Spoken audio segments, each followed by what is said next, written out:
Bueno, muchas gracias. Muy buenas tardes a todos. Bueno, días todavía en México. Buenos días a todos. Y bueno, hoy les voy a hablar del trabajo que he venido desempeñando durante pues mi carrera profesional después de terminar el doctorado, que bueno, les voy a hablar un poco de la dinámica evolutiva de virus emergentes a través de la biología computacional y la metagenómica. Aquí solamente un poco de mi formación que ya mencionó el doctor, o sea, yo soy cofe de formación, tengo una maestría en ciencias genómicas, trabajé como analista de bioinformática, tengo un doctorado en ciencias, el programa es interdisciplinario en el cual estudié el doctorado en biología molecular, computación y matemáticas. Posteriormente fui investigador por México y actualmente soy investigador postdoctoral. Entonces, mi línea de investigación que actualmente estoy em, desarrollando es el análisis de procesos evolutivos y epidemiología genómica en los microorganismos, análisis de comunidades microbianas y su interacción de microorganismo hospedero desde una perspectiva única y también el desarrollo de nuevas herramientas computacionales para entender procesos evolutivos de estos. Entonces, hoy les voy a hablar un poco de los virus, que fue con que empecé a trabajar el doctorado. Los virus son entidades biológicas que se encuentran en todas partes y son de las entidades biológicas más abundantes en el planeta, ¿no? Y durante el doctorado, pues inicialmente me dediqué a investigar dónde se encontraban distribuidos, principalmente en ambientes extremos, que son los ambientes donde se especula algunas veces que son el posible origen de la vida y que contienen el origen de los primeros organismos en el planeta. Entonces, aquí describí las principales virus que se encuentran presentes en diferentes ambientes extremos, ¿no? Y entonces hay ciertas particulares o generalidades que se conservan. Hay familias que son ubicuas en todos los ambientes, empezando desde desiertos, a superficies terrestres, bueno, fríos, ¿no? Entonces, entre ellos son los caudoviricetes, que incluyen a tres familias, que son los mioviridae, podobiridae y sifoviridae son los más abundantes, ¿no? Y posteriormente analizamos esto, pero ya en ventilación termales, donde igual había ciertas particularidades, donde encontramos en particular que los virus de DNA de cadena sencilla, que son muy eh, cortos y infectan a eucariontes, se encuentran particularmente en el sedimento y esto es posiblemente por las altas temperaturas y el tipo de material genético que tiene este tipo de virus, que son DNA de una sola cadena, es muy lábil a que se degrade con las altas temperaturas. Entonces, pasando posteriormente a por qué estudiar pues, estos virus y ya desde otro enfoque, un enfoque más de epidemiología genómica, posteriormente ya trabajando como investigador por México, empecé a desarrollar biología computacional y epidemiología genómica utilizando diferentes tipos de herramientas para detectar el origen y el brote de las enfermedades, de enfermedades epidémicas que pueden causar pues, pandemias en México como la que vimos el SARS-CoV-2. Entonces, durante este tiempo, pues trabajé analizando datos de secuencias genómicas de SARS-CoV-2 y trabajando con el desarrollo de algunas herramientas para su análisis y para ver la trazabilidad del virus a lo largo del tiempo. Entonces, ¿qué herramientas utilizamos? Entonces, generalmente, lo primero es una filodinámica, que es el estudio de los procesos epidemiológicos, inmunológicos y evolutivos que están interactuando y que generalmente estos procesos nos van a moldear la filogenia. Entonces, ¿qué es parte?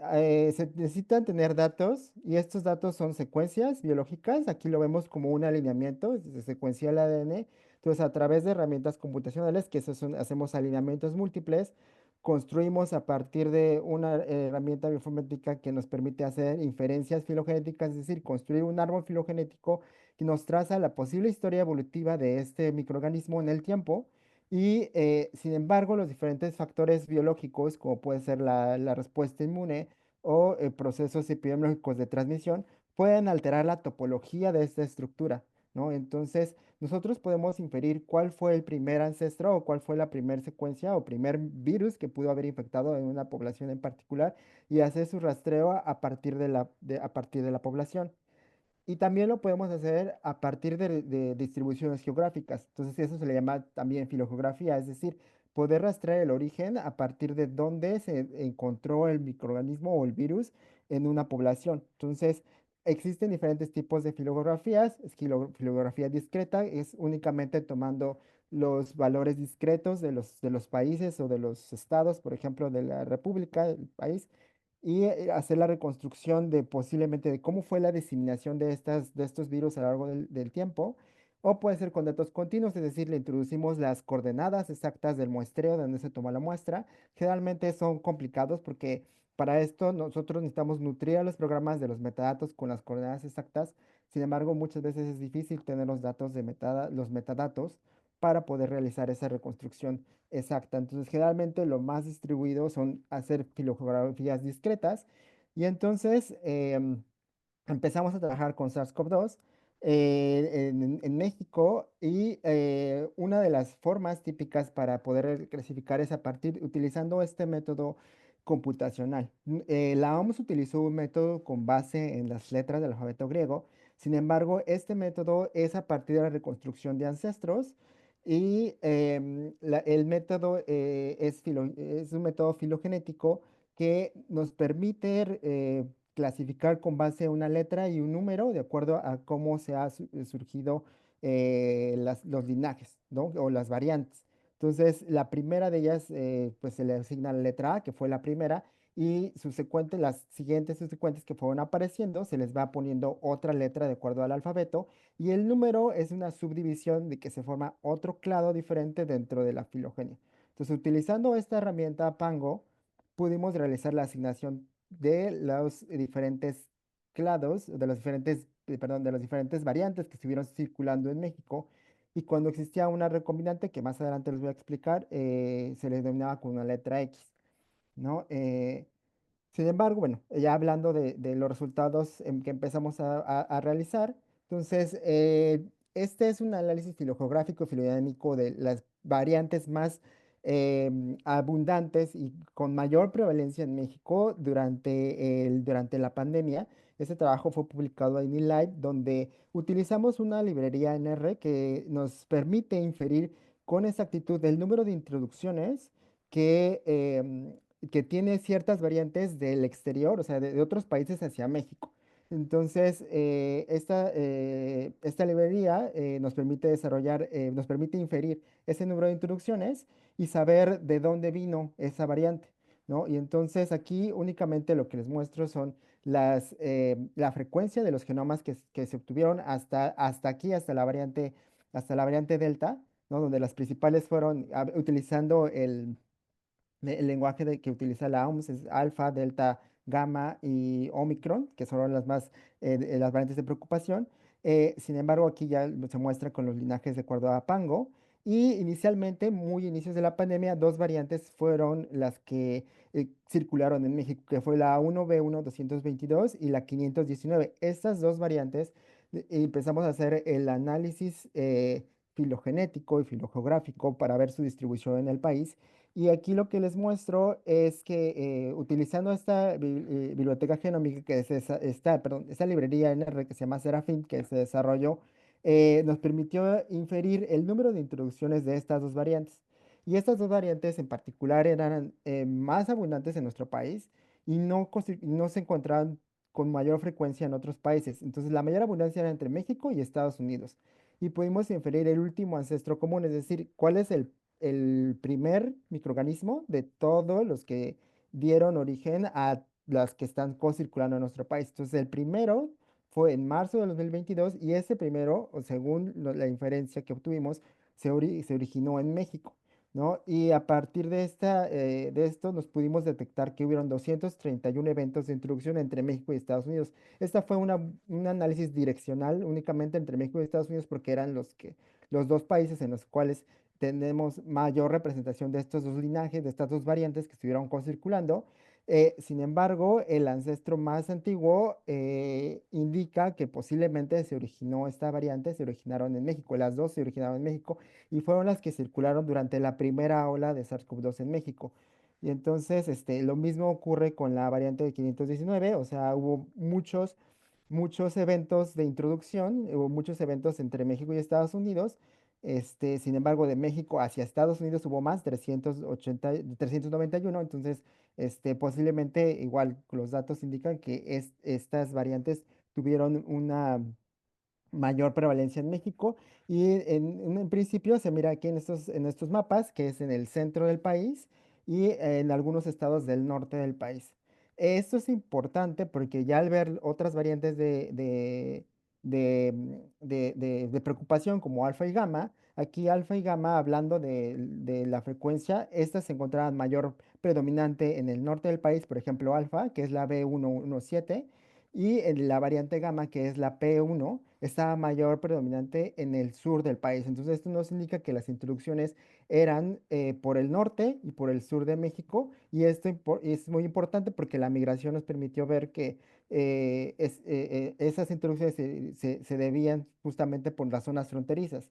Y utilizando igual otra vez la librería, la librería Serafín, nos pudimos determinar el número de introducciones que ocurrieron. También ocurrieron muchísimas introducciones, aquí en este caso sí son de diferentes países.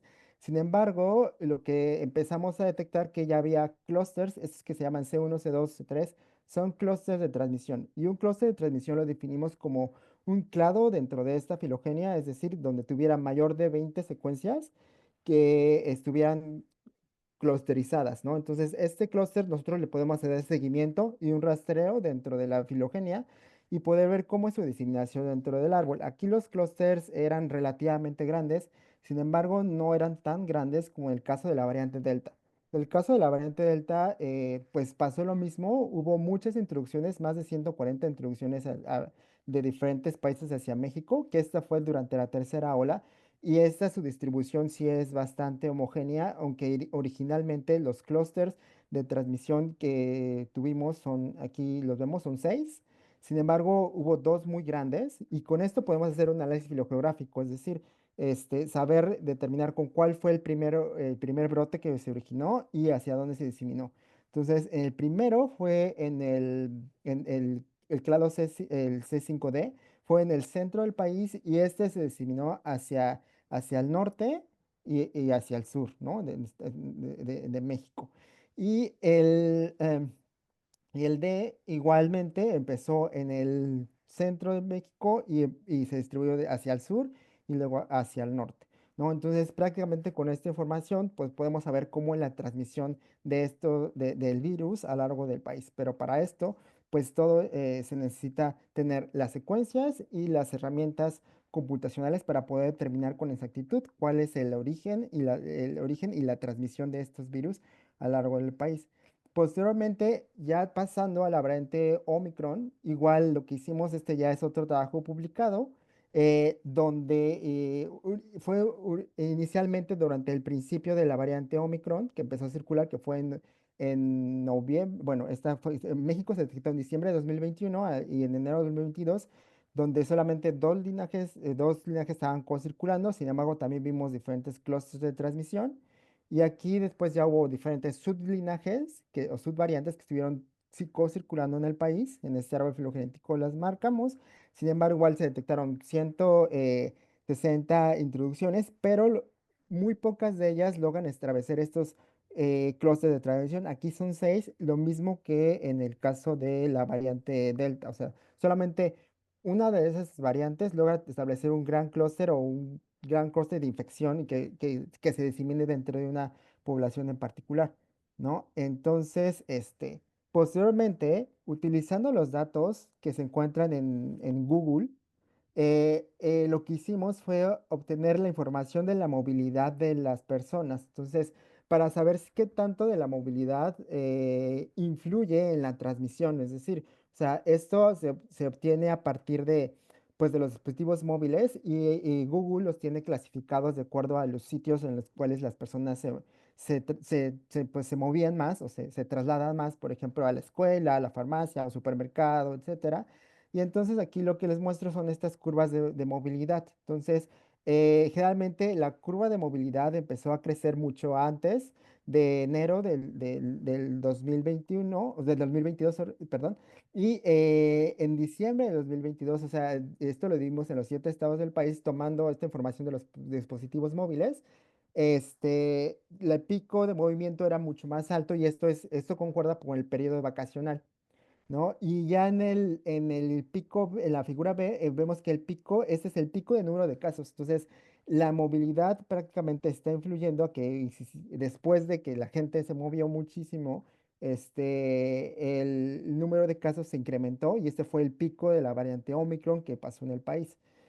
Y este es otro índice de movilidad que es el índice Oxford, que este índice es más bien un índice de restricción de la movilidad. Entonces, pero este es un índice de todo lo que pasó en México, o sea que desde el inicio de la pandemia, entonces desde el inicio de la pandemia realmente entre más alto sea, menor movimiento hay de las personas. Entonces las personas se movieron menos, o sea, acataron como bien las órdenes en un principio y entonces no decidieron no salir de su casa y guardarse. Pero ya para el 2021, 2022, que ya habían disminuido mucho los casos y el número de muertes, este índice bajó demasiado y se ve cómo crece tanto el índice de movilidad, ¿no? Que obtuvimos, ¿no? Entonces, prácticamente esa es la consecuencia que posteriormente vimos, que fue un mayor número de casos, ¿no? Y utilizando otras herramientas, nos permiten inferir cuáles son los procesos evolutivos que están ocurriendo en la secuencia de la proteína. Entonces, aquí modelamos la estructura tridimensional de la proteína de envoltura de SARS-CoV-2 y esta proteína, lo que vemos aquí, están mapeados ciertos aminoácidos que están evolucionando bajo una evolución darwiniana, es decir, con una selección natural positiva. Aquí le llamamos selección positiva o selección diversificadora. Es decir, hay aminoácidos o sitios muy particulares dentro de la proteína que están expuestos bajo fuertes presiones del sistema inmune y que aquí con una herramienta computacional nos permite determinar que este sitio está evolucionando bajo este selección natural positiva y todos estos sitios se encontraban en el sitio de RBD, en el sitio de unidad al receptor, ¿no? Entonces son mucho más propensos a tener cambios y que estén cambiando por diferentes aminoácidos y lo cual puede provocar un cambio conformacional en la proteína. Entonces, esto es respecto a la variante Omicron. Sin embargo, otro de los hallazgos interesantes que encontramos fue una variante recombinante. Entonces, para esto, descubrimos la segunda variante recombinante que estuvo circulando en México, que fue la variante XB. Entonces, para esto se obtuvieron diferentes linajes. Esto es lo mismo, la nomenclatura de Pango, que estaban co-circulando en México y en Estados Unidos. Y esto fue a través de se comunicó con gente de Reino Unido que estaba trabajando con recombinantes, se comunicó con el grupo de México, ¿no? Para que pudiéramos colaborar dado que ellos habían detectado ciertas variantes recombinantes. Entonces empezamos a descargar las secuencias que se encontraban disponibles en los repositorios, hacemos alineamiento de las secuencias y posteriormente reconstruimos filogenias. Y uno de los métodos más simples para determinar que existe posible recombinación en las secuencias es encontrar incongruencias en la topología de la reconstrucción de estos árboles. Entonces, aquí vemos dos árboles filogenéticos. Entonces, lo que hacen lo que intentamos encontrar aquí es ver si existe una inconsistencia en este patrón de las ramas. Y entonces lo que hace es dividir, por ejemplo, este es un alineamiento, se divide por ejemplo, en esta T, se divide el alineamiento porque es un sitio donde hay ciertas variantes, hay una T, C, C. Entonces, esto se considera que puede haber, por ejemplo, polimorfismos, entonces dividen el alineamiento en dos partes, en una parte A, digamos, y una parte B. Tenemos una parte A y una parte B, y entonces lo que evaluamos es si existe ese patrón de incongruencia en las ramas, se supone que son las mismas secuencias, deberíamos tener el mismo patrón, y entonces si no encontramos el mismo patrón, es posiblemente un indicativo de que hay recombinación, ¿no? Entonces, para esto hay diferentes algoritmos computacionales que nos permiten evaluarlo de forma estadística. Aquí utilizamos el algoritmo genético de recombinación, que se llama GAR, que es el ampliamente utilizado, y en donde justamente hace eso, tenemos un alineamiento múltiple, utilizamos un modelo de sustitución y se detectan puntos de recombinación. En el punto de recombinación divide los alineamientos y entonces realizamos diferentes filogenias a partir del alineamiento y entonces se selecciona el punto de recombinación de acuerdo al ajuste del modelo de máxima verosimilitud y de acuerdo a los parámetros que se seleccionaron, se selecciona el que tenga la menor penalización de acuerdo al criterio de información de Akaike, ¿no? Entonces, que tiene menor penalización en cuanto a todos los parámetros que se seleccionan, es el que se toma en cuenta y entonces se determina, este es el posible punto de recombinación. Y entonces, para esto, primero, pues les comentaba, se seleccionaron secuencias de diferentes lugares del mundo, bueno, en particular fueron de México y de Estados Unidos. De estos cuatro linajes, el B1 627, el 628, el 631 y el 632. Y estas vemos su distribución que fue en marzo, diciembre del 2022, pero ya para el julio del 2021 ya estaba totalmente distribuido entre México y Estados Unidos y Centroamérica. Sin embargo, al realizar estas reconstrucciones filogenéticas, aquí tenemos un árbol filogenético de los cuatro linajes únicamente, y otro de las inferencias de las cuales nos determina que es posiblemente una secuencia recombinante es que tiene un bajo soporte. Una forma de evaluar qué también es un árbol es utilizando un soporte en las ramas. Aquí vemos unos números que se llama soporte bootstrap, que nos dice la probabilidad del número de veces que esa rama aparezca en esa misma posición en la reconstrucción filogenética de acuerdo a un muestreo aleatorio con un muestreo aleatorio al azar en el cual hay el número, nos dice el número de veces que aparece. Sin embargo, si encontramos números bajos, como por ejemplo, números bajos me refiero a que son abajo del 70%, entonces aquí hay 40%, nos indica que esta rama posiblemente no está en la posición correcta. Y entonces aquí lo que vemos es que estos cuatro linajes no se separan en clados independientes o clústeres independientes. Tenemos un clúster muy grande, que es el del B1 228, y sin embargo este clúster se dividió en dos. Aquí tenemos otro clúster que corresponde al 228 cerca de la base del árbol. Y lo mismo pasó con el B380, el 631. Tenemos aquí un clado grande en esta parte y otra parte del clado está en la base del árbol. Entonces, estos dos clados se dividieron en dos. Entonces, esto es un indicativo posiblemente de que son recombinantes y entonces evaluamos la recombinación y nos dice que estos son los parentales putativos que dieron origen a la recombinación al linaje B1 228, ¿no? Entonces aquí lo que hacemos es justamente, bueno, evaluar en el programa, nos determinó que el punto de recombinación está en la posición 21.000 pares de bases aproximadamente. El genoma de este virus pues mide 300.000 pares de bases, es decir, 300.000 letras, ¿no? Y entonces se divide exactamente aquí. Entonces, en este punto exactamente se dio una división, ¿no? Y ahí es donde recombina una variante con otra, ¿no? Y es entre un gen, donde inicia y termina otro gen, ¿no? Aquí inicia el gen spike, que les decía era la proteína que les había mencionado anteriormente, la proteína de superficie del virus. Ahí se dio el punto de recombinación, ¿no? De estas dos variantes. Entonces, eso fue algo que pudimos determinar. Entonces, hablando ya un poco de otro virus, pero de la misma línea de ideas, otro fenómeno que ocurre mucho en los virus es el reordenamiento, que está muy relacionado a la recombinación, que la recombinación básicamente es cuando se mezclan dos genomas diferentes y dan origen a otro organismo. Pero aquí en el caso del reordenamiento, el genoma no es solamente una línea de nucleótido, sino que son diferentes líneas o diferentes secuencias o diferentes, aquí por ejemplo vemos como líneas de colores, pero cada línea es un gen, ¿no? Entonces, cuando hay reordenamiento, se da el origen a una mezcla de diferentes virus. Bueno, aquí puede ser un virus diferente. Entonces, una de las cosas que estoy trabajando aquí es evaluar el reordenamiento en el caso del virus de influenza, que es muy común que pase, dado que es un virus que presenta reordenamientos, y hay diferentes herramientas topológicas utilizando los árboles filogenéticos para evaluarlo, ¿no? Uno es el Robinson Full, la distancia Robinson Full, que únicamente hace descompone en biparticiones los clados y evalúa una comparación de estas biparticiones para saber si se comparten o no. Sin embargo, este método generalmente falla en capturar la magnitud de los reordenamientos.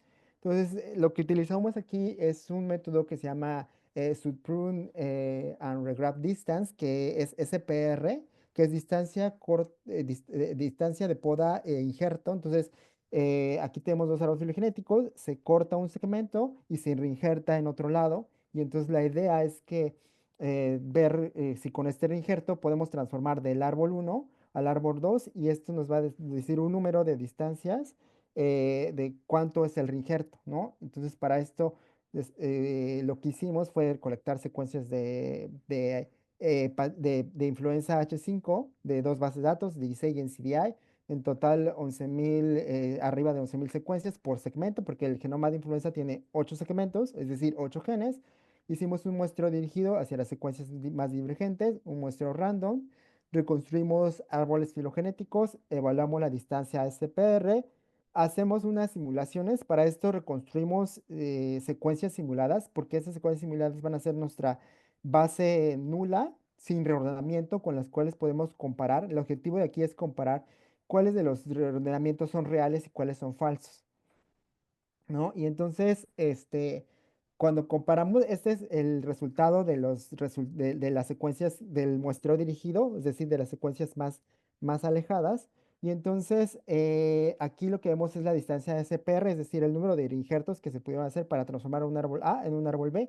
Aquí estamos comparando el árbol HA contra todos los árboles de los otros segmentos de los genes y las transsecuencias reales, que es decir, los ordenamientos que realmente están ocurriendo, contra las secuencias simuladas. Aquí estamos simulando las secuencias y realmente también obtuvimos un número de porcentaje de secuencias en las simuladas bajo, pero lo obtuvimos. Entonces, esto nos indica que posiblemente estos son unos falsos positivos, realmente no son, no todos los ordenamientos que se están observando en la vida real son reales, ¿no? Entonces, realmente hay que tomarlo con cierta precaución y posteriormente lo evaluamos utilizando evaluamos este método, obtenemos unos subtrips o subárboles pequeños y estos subárboles pequeños evaluamos qué tanto es su tamaño, o sea, si son muy grandes, son muy pequeños. Para eso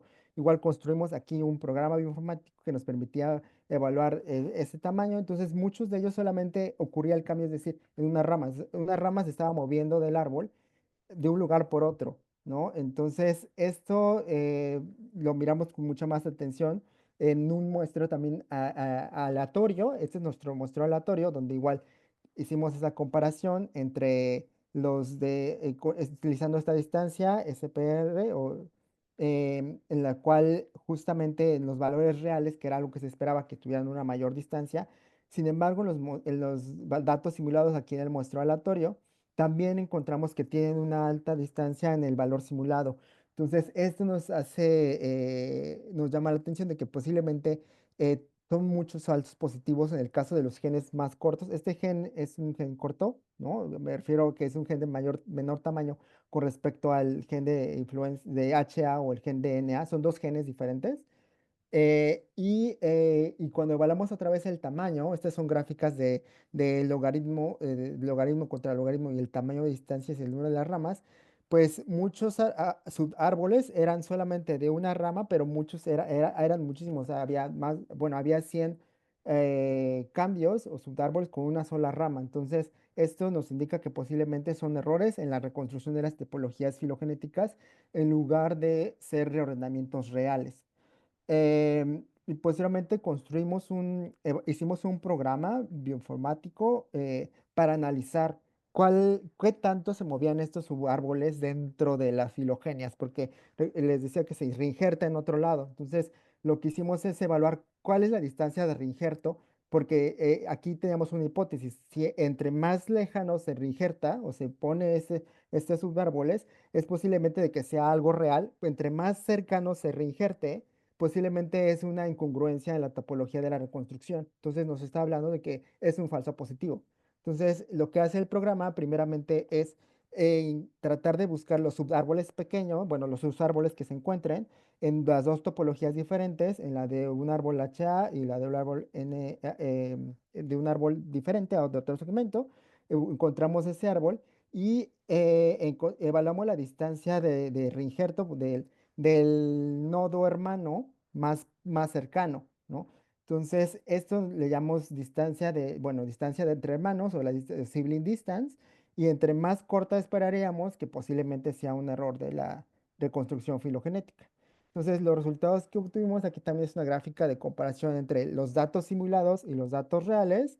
Sin embargo, vemos que efectivamente, pues la mayoría de las distancias entre bueno, los reales pues tienen distancias cortas, es decir, tienden a reinjertarse o a viajar menos en la filogenia, es decir, realmente los resultados que estamos encontrando se deben a la incertidumbre de la reconstrucción filogenética más que a eventos de rondamiento que son reales en las topologías. Entonces, ante este problema, lo que decidimos fue hacer, este es algo que todavía está en proceso, todavía no lo terminamos. Bueno, lo que les mostré anteriormente ya es un preprint que se encuentra en proceso de publicación y entonces empezamos a crear un nuevo método, pero ese es un método basado en detección de comunidades libre de reconstrucciones filogenéticas, dado que las filogenias pueden tener errores o imprecisiones en la reconstrucción. Entonces, lo que hacemos es hacer un método de detección de comunidades que consiste en identificar los grupos o nodos que están más fuerte conectados entre sí. A partir de un alineamiento de secuencias, utilizamos la teoría de grafos para construir estos grafos y utilizamos un método de detección de comunidades que es el método de Louvain. Y este método, lo que iniciamos es lo que inicia prácticamente, inicia para cada nodo, tiene su propia comunidad inicialmente. Si un nodo no pertenece a esta comunidad, pues lo remueve, ¿no? Y entonces el objetivo de este método es optimizar la modularidad que existe en la red y lo va haciendo de forma continua, va quitando y moviendo nodos de la red hasta quedarse con los que tienen una mejor modularidad, es decir, también un mejor agrupamiento de los nodos dentro de la comunidad. Entonces, aquí nuestro enfoque es tratar realmente ver qué tanto cambian las secuencias dentro de esta red y estos cambios dentro de la secuencia, si no pertenece a una comunidad u otra, pues nos puede indicar que es un reordenamiento. Entonces, lo que hacemos es generar matrices de distancias evolutivas utilizando un programa que se llama TN93 que nos da una distancia numérica. Estas tablas numéricas lo normalizamos porque cada gen tiene diferente tasa de mutación. Después de normalizarlo, con el programa que construimos, reconstruimos la red de grafos y hacemos también la detección de comunidades para evaluar qué tanto están cambiando un nodo a otro dentro de la comunidad y identificamos esos cambios. Entonces, el que cambia de una comunidad a otra posiblemente es un recombinante. Entonces, o un reordenamiento. Entonces, aquí solamente les muestro un ejemplo muy preliminar todavía que estamos trabajando hay una distancia general. Esta es como la distancia SPR que les dije, que es para transformar un árbol a otro. Esta es una graph edit distance que nos dice qué tanto se tiene que transformar un grafo A un grafo B. Entonces, aquí, pues, casi 14 veces y lo que evaluamos es el porcentaje de ordenamiento que está ocurriendo. Aquí son poquitas secuencias, solamente son 20, sí, 21 secuencias, pero el de 18 de ellas estaban cambiando, entonces, sí, son 21 secuencias, y entonces el 85% de las secuencias estaban cambiando de comunidad, entonces indica que tenemos el 85% de reordenamiento posiblemente. Tenemos que hacer otras pruebas estadísticas para corroborar que esto está ocurriendo. Con el muestreo aleatorio, también vemos que aquí hay un cambio más drástico, ¿no? Sin embargo, la tasa de arrendamiento, o sea, de los que están cambiando de comunidades son bajos, y aquí todavía estamos explorando qué tipo de estadístico nos podría decir cuál con mayor fiabilidad si nuestros datos son correctos y realmente evaluar esta distancia, ¿ok? Entonces, respecto a las conclusiones de esta parte, ¿no? Y es que la primera parte de epidemiología y de modelos epidémicos es que para los linajes que se encontraron en México el 1222 y el 519, pues presentaron dinámicas generales, dinámicas evolutivas similares, y estos son clados originados en México. El análisis de la variante Delta, el C5 y el C6, pues tiene una distribución tanto del norte, del centro, perdón, del centro del país hacia el norte, ¿no? Y entonces prácticamente vemos que el papel de la movilidad es muy importante, ¿no? Que permitió la diseminación del virus en nuestro país. La mismo que vimos en las otras variantes, Omicron también tuvo muchas introducciones, sin embargo, muy pocas de esas introducciones logran establecer cadenas de transmisión, lo que se les llama, y mostraron sitios bajo selección natural evolutiva. Hablando de la recombinante, pues sabemos que la B1-228 fue originada por la B1-631 y B632, los cuales ocurrieron en México y Estados Unidos. Y hablando de, de los reordenamientos en influenza, realmente hay que tomarlo con mucha precaución porque aún así cuando tomamos las secuencias que son muy lejanas, evolutivamente encontramos un 20% de secuencias que son falsos positivos en nuestro muestreo. Y finalmente, para hablarles del método en la misma línea, pero metagenómico, y esto es muy rápido, es que es un proyecto que estoy desarrollando que es prácticamente en aves. Las aves se migran y son transmisoras de muchas enfermedades y se encuentran en aves residentes y migratorias. En Estados Unidos y Canadá migran siempre hacia México y hay diferentes rutas de transmisión de estas aves. Y entonces la transmisión lo que puede hacer es causar infecciones y el transporte de microorganismos y la resistencia a antibióticos. Entonces, por ejemplo, lo más reciente fue en 2024, donde las aves migraron desde Canadá hacia Sudamérica y en Sudamérica empezaron a haber brotes epidémicos donde muchos animales mamíferos empezaron a morir por la presencia de influenza en ellos y también hay resistencia de antibióticos. Entonces, esto ha ido creciente, el análisis del microbioma y del viroma de estos microorganismos, perdón, estos organismos, porque hay diferentes factores intrínsecos, tanto extrínsecos, que modulan la microbiota y lo cambian. Y entonces, desde la alimentación, el sexo, la dieta que tienen, y estos que son migrantes pueden infectar a los habitantes que son, locales. Entonces, ah, ah, tienen muchos efectos negativos, pero también tienen efectos positivos, como puede ser que tienen la misma microbiota modula que puedan digerir ciertos alimentos que originalmente no lo hacían, y también producen metabolitos que son tóxicos que les ayudan a protegerse de patógenos. Entonces, un estudio publicado en 2023, o sea, demuestra que hay aves tóxicas en el mundo. Estas se encuentran en Nueva Guinea y es un género en particular, y estas tienen batracotoxina, que es una toxina que genera toxicidad no en las aves, sino que esta toxina se descubrió que es producida por el mismo microbioma, es decir, por las bacterias que lo tiene, lo excreta en sus plumas y en una parte particular que es la glándula uropagial.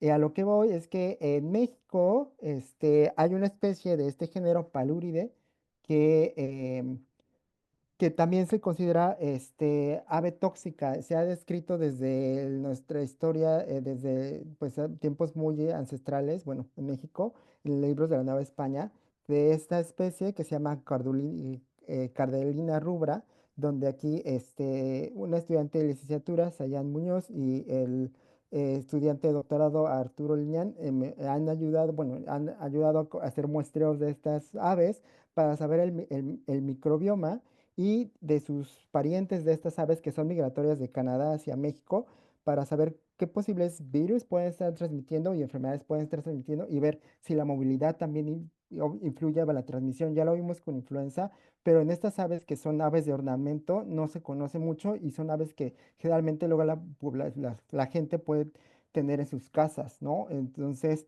y así hacer transmisión de enfermedades zoonóticas. Entonces aquí realmente son resultados muy preliminares donde analizamos, obtuvimos aquí el microbioma de estas aves, hicieron dos muestreos en el estado de Oaxaca y en el estado de Morelos, y de estas especies de cardelina, tanto de especies migratorias como de especies locales, y justamente vemos que hay un patrón muy distinto. Aquí vemos la rubra es un poco similar, pero el más abundante es Protobacteria.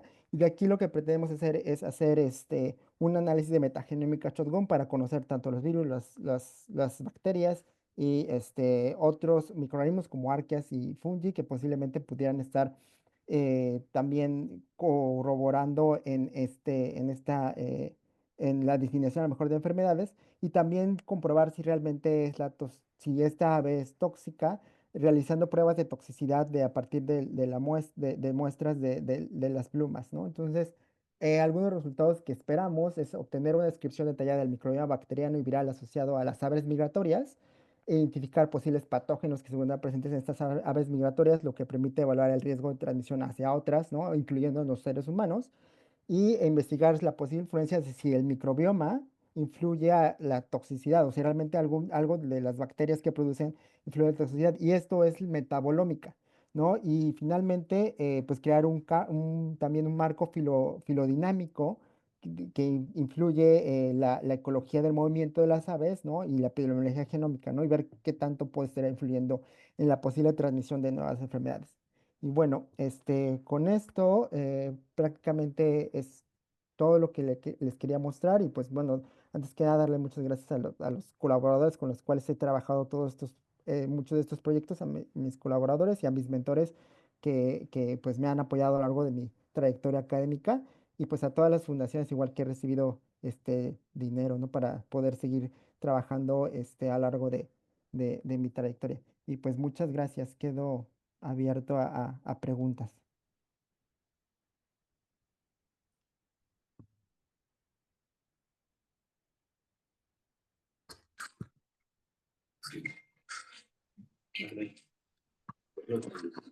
Ah, eh, ¿alguna pregunta del público? Eh, sí, si me permiten, Adelante. pues muchas gracias, Hugo. Un Mm, gusto. Quisiera preguntarte sobre este esquema de poda y reinjerto ujú. y después al siguiente paso de la detección de comunidades, pero en particular en el proceso de poda y reinjerto, o sea, el tamaño de la poda y la ubicación del reinjerto, o sea, ¿tiene un sustento biológico o es simplemente, o sea, es un modelo puramente matemático? Ah, esa es una muy buena pregunta. O sea, eh, es meramente matemático. O sea, hay diferentes modelos matemáticos el modelo matemático se ha desarrollado y se han pasado a programas computacionales y se han desarrollado. Sin embargo, ese es uno de los grandes problemas porque em, lo que se debería tener también es un sustento biológico, y el sustento con lo que estamos analizando, bueno, estamos interpretando es el sustento biológico, dado que esperamos que los menor número de cambios y la distancia de reinjerto sea menor de acuerdo a lo que se espera, ¿no? De acuerdo a lo que hemos revisado, de hecho hay muy poca información acerca de la literatura de cómo puede ser este reinjerto. Este, eh, pues sí, se espera que entre las que son más emparentadas o las que están más cercanas entre sí, tenga un mayor número, ¿no? de distancia o de número de SPRs, es decir, que son más altos, y las que están más alejadas evolutivamente o filogenéticamente, que ya tienen mucho más tiempo, tengan un menor número, ¿no? Y lo que estamos viendo aquí en nuestros resultados, tanto en las que están alejadas como en las que están cercanas, tienen un valor alto de SPR, es decir, de distancia o de números para transformar de un árbol a otro. Y lo que dice biológicamente es que se espera que las que están más lejanas tengan menor número de reinjertos o menor, o sea, porque de acuerdo a la biología, tienen una menor probabilidad de que hubieran ocurrido, ¿no? Entonces, realmente aquí es algo que son modelos matemáticos que han permitido hacer esta inferencia, pero sí eh, la- hace falta desarrollarlo en un modelo más, cercano a la biología. Sin embargo, es un problema computacional exhaustivo desarrollarlo, entonces es un programa NP complejo. Entonces, para tratarlo de resolver, y cuando tenemos los datos biológicos son muy grandes, o sea, muchas secuencias, la computadora no puede evaluar esto, entonces se tarda mucho tiempo. Entonces, este método es un método, el que utilizamos es un método desarrollado en Python. Sin embargo, es un método heurístico, es decir, que no, o sea, tuvimos que sacar aquí promedios para sacar el número exacto, y haciendo comparaciones bidireccionales, porque no es exacto el número que te da y cambia de acuerdo. Entonces, aquí sí también podemos estar sobreestimando la cantidad que tenemos de número, dado a esas limitaciones, pero esas limitaciones también las discutimos mucho en el preprint que está ahí público, porque sí hay muchas limitaciones de los métodos y por eso planteamos el método de detección de cualidades. Sin embargo, que ese es otro paper que está en proceso, sin embargo, igual tiene sus limitantes, o sea, ese sí también, sí. No sé, la segunda pregunta es respecto al otro método, ¿verdad? Sí, sí, era justo sobre el tema este de detección de comunidades, o sea, ¿qué es cada nodo, qué es una comunidad y la significancia biológica, si ese es un mejor modelo que el de poda y reinjerto o no, o lo mismo, porque computacionalmente también veo que la complejidad de esto de detección de comunidades creo que también es de la clase de NP difícil, ¿no? Pero Sí. biológicamente es mejor el modelo. Sí, computacionalmente sí es exhaustivo también y mucho, y por ejemplo este modelo de Lubai, entre más cantidad de datos se metan, el método no es eficiente para determinar exactamente las comunidades. O sea, trabaja muy bien con datos pequeños y datos, me refiero a 100, hablando en número de cientos, ¿no? Ya cuando decimos más de 1000 o millones. O sea, no se puede. Entonces, por eso hacemos un downsampling, o sea, reducimos todas las secuencias a muestreos aleatorios o las que se encuentran más cercanas filogenéticamente. Y entonces, eso también nos permite eh, saber qué tanto o sea, cuando tenemos las más cercanas es posiblemente que haya mayor relación entre ellas y por lo tanto encontremos que haya mayor recambio y mayor recambio entre las comunidades. Em, la única ventaja que ofrece, o sea, es que no se parte de una reconstrucción filogenética. Las reconstrucciones filogenéticas tardan mucho tiempo igual en correr dentro de una computadora. O sea, cuando hablamos de millones de secuencias, en el caso, por ejemplo, de la primera parte que les presenté de SARS-CoV-2, eran árboles filogenéticos con más de 50.000 secuencias y eso es mucho para una computadora normal. Se corría en clústeres computacionales, todos esos datos los corría en clústeres computacionales y tardaba una semana, por ejemplo, ¿no? Entonces era bastante exhaustivo correrlo. Sin embargo, aquí al librarse de esa etapa, o sea, es un poco mucho más rápido, ¿no?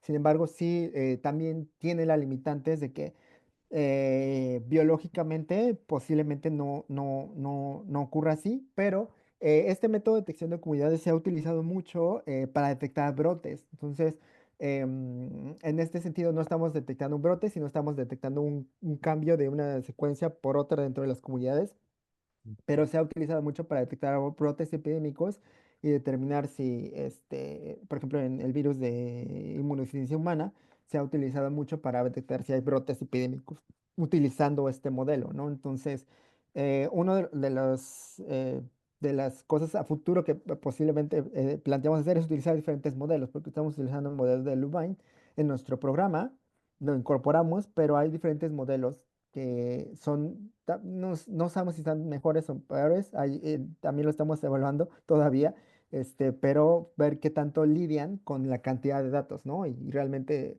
porque hacemos una permutación de 1000 réplicas para determinar si este número de reabsorben que se está observando es real o es falso, ¿no? Entonces, son 1000 réplicas aleatorias para determinar si siempre da el mismo resultado, en nuestro script.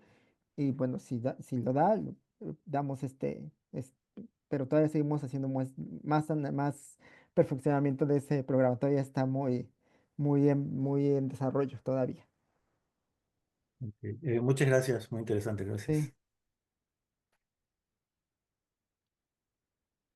¿Preguntas? Hugo, buenos días. ¿Me escuchas sí, buenos bien? días. Sí, Eh, Sergio, por este lado. ok, Muchas gracias por tu presentación. Logro observar que tu investigación es altamente especializada. sí. Entonces, ¿cómo visualizas tú el impacto que tendría en el departamento al cual te quieres integrar tu investigación?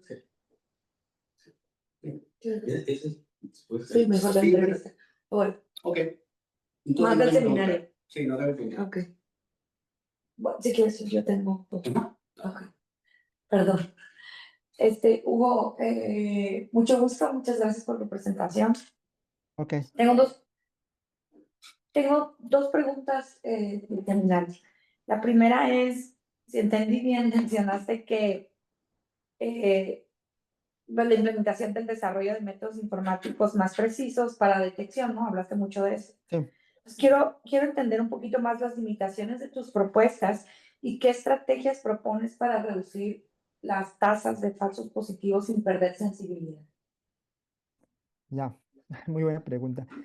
Justo para evitar, bueno, los falsos positivos justamente salen al nosotros desarrollar un modelo nulo de distribución de las secuencias.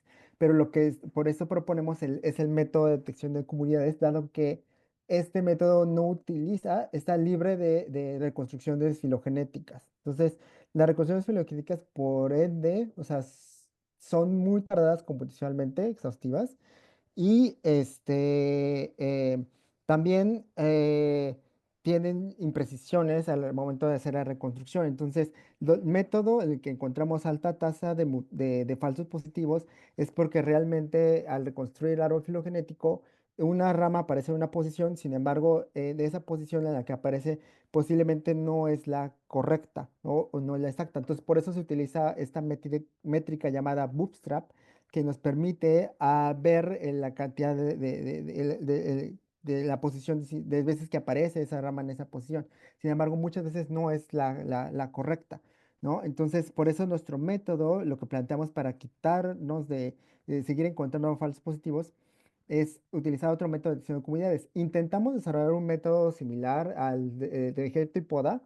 Realmente es un método que lleva mucho tiempo de desarrollo, y no solamente de mi parte, sino que lleva mucho tiempo de desarrollo computacionalmente. Hay información bibliográfica desde muchos años atrás. Sin embargo, a la fecha, el método sigue siendo complejo para el desarrollo computacional y no se ha logrado tener un número efectivo. A la fecha hay dos programas que se utilizan, pero uno de ellos solamente funciona con una cantidad de datos muy limitada. Hablando limitada, me refiero a 10 secuencias, ¿no? Entonces, realmente, para evaluar, ahí es un dato exacto, no tenemos esos falsos positivos.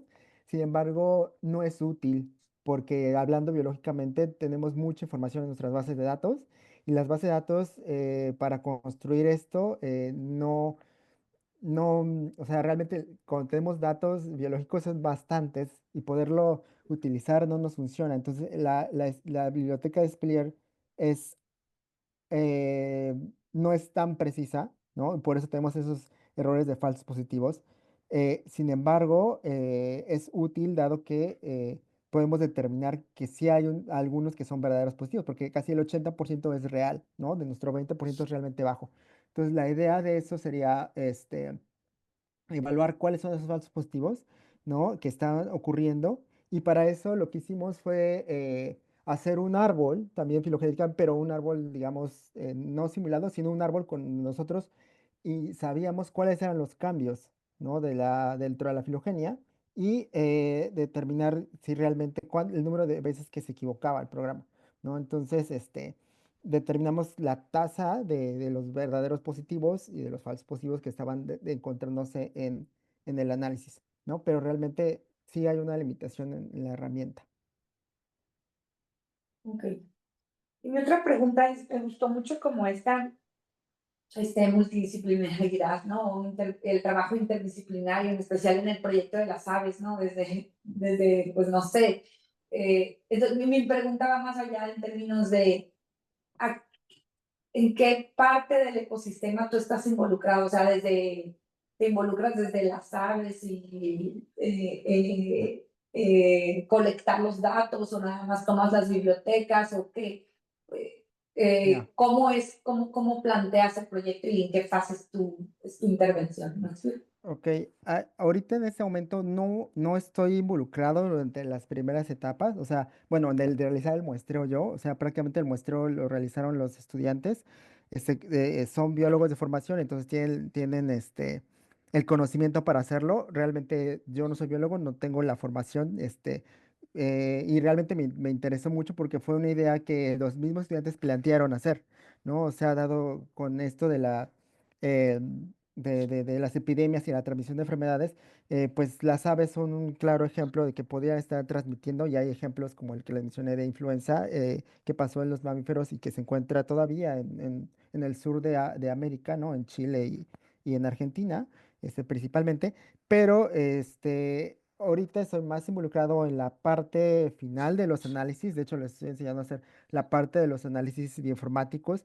para la ejecución para determinar cuál, primero, la asignación taxonómica de qué organismos se encuentran presentes, y posteriormente, pues hacer análisis filogenéticos y igual filogeográficos, y poder determinar posibles distribuciones. Ahorita únicamente se ha realizado muestreo en 2 estados, pero pues la idea es extenderlo a otras partes de México, como en el mapa que mostré, hay una distribución en el norte del país, en el estado de Durango y estado de Sinaloa. Quizás lo que pues, pensamos mostrar es en Durango, y en el estado de Oaxaca, y que es donde se encuentra distribuido. Pero esa parte, se tiene una colaboración con una ONG de aves, ¿no? Que son los que prácticamente, porque se tiene una aplicación web que se desarrolló donde se suben las especies que se han muestreado en el país, y por eso se puede determinar dónde ir a muestrear. No se hace muestreo aleatorio, sino prácticamente se hace muestreo donde hay avistamientos. Entonces se sabe que hay ahí, se va a hacer ese muestreo, se hacen los demás análisis. Entonces, eh, únicamente ahorita estoy involucrado en la última parte, he estado involucrado desde el inicio del planteamiento del problema, ¿no? Sin embargo, como no estoy físicamente en México, he estado trabajando más a la distancia con el equipo. Ujú. Ok, sería todo por mi parte. Muchas gracias. Gracias, muchas Bueno, gracias por sus preguntas. No, no, no. Ya de hecho, con una pregunta que le hizo Carlos, te respondió lo que tenía yo que. Hugo, mencionabas que una semana de cálculo para ti es mucho tiempo, mucho Ah, costo bueno. computacional. Qué es poco, qué es tanto para ti? Bueno, hablando del caso, bueno, es que eso lo dije mucho porque en el caso de cuando estábamos en la pandemia de SARS-CoV-2 era súper importante dar resultados en tiempo real, ¿no? O sea, la secuenciación iba en tiempo real. O sea, nosotros estábamos secuenciando, porque era parte del Consejo de Vigilancia Genómica, y se secuenciaban, pues ay, se me fue el nombre, el número, pero realmente en total se secuenciaron más de 60.000 genomas, ¿no?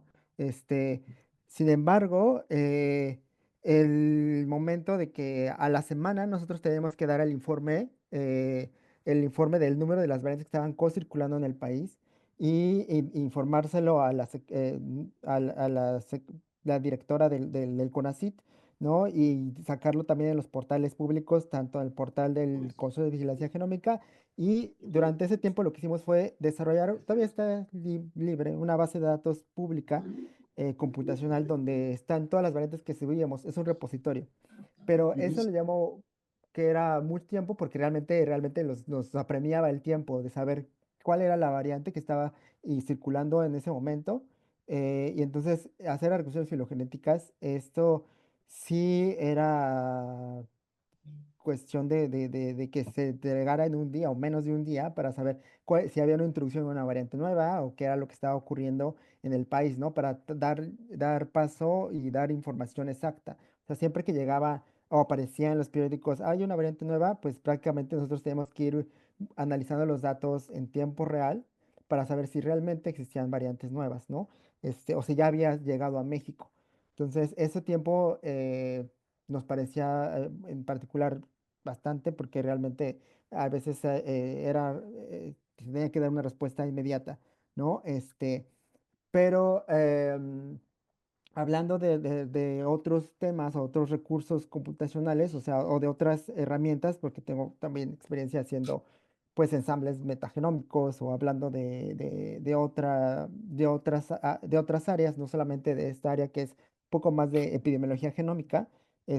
Hay procesos que se demoran mucho más tiempo, ¿no? O sea, eh, actualmente, gracias a la inteligencia artificial, por ejemplo, este, eh, he trabajado otros proyectos determinando, por ejemplo, ortólogos de proteínas de, de muchas familias. Entonces, a partir de inteligencia artificial, y eso es muy rápido, ¿no? Y cuando tenemos actualmente una base gigante de datos, ¿no? Entonces, el tiempo ahorita, lo dije así, pero es casi relativo dependiendo de cada proyecto, ¿no? De que se trabaje y qué tanto es corto o rápido, ¿no? Entonces, el tiempo computacional es relativo dependiendo de lo que estemos analizando, y en ese momento era largo, dado las exigencias que nos pedían las autoridades, ¿no? ¿Y qué tipo de equipamiento utilizabas en ese momento? En ese momento, un clúster computacional del mismo CONACYT. O sea, el CONACYT tiene tiene un clúster dentro de las instalaciones.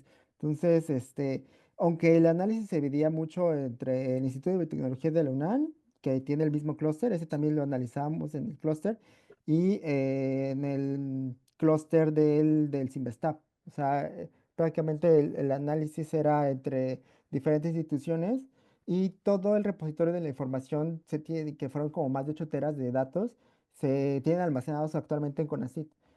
El repositorio es público solamente de las tablas de metadatos, pero el de las secuencias, creo que en algún momento le van a ser público. Estaba trabajando en ese repositorio, pero ya no continúo trabajando ahí, entonces a lo mejor en algún momento lo hacen público, que era la idea, porque es información que se generó con recursos públicos y que todo el mundo puede utilizarlos para que haga sus propios análisis de datos. O sea, porque esas fueron preguntas muy particulares, pero hay un mar de información donde se pueden buscar, hacer otras preguntas, y esa información es útil. Y fue generada con recurso público, entonces hay mucho que analizar todavía ahí. Ok, gracias. Muchas gracias.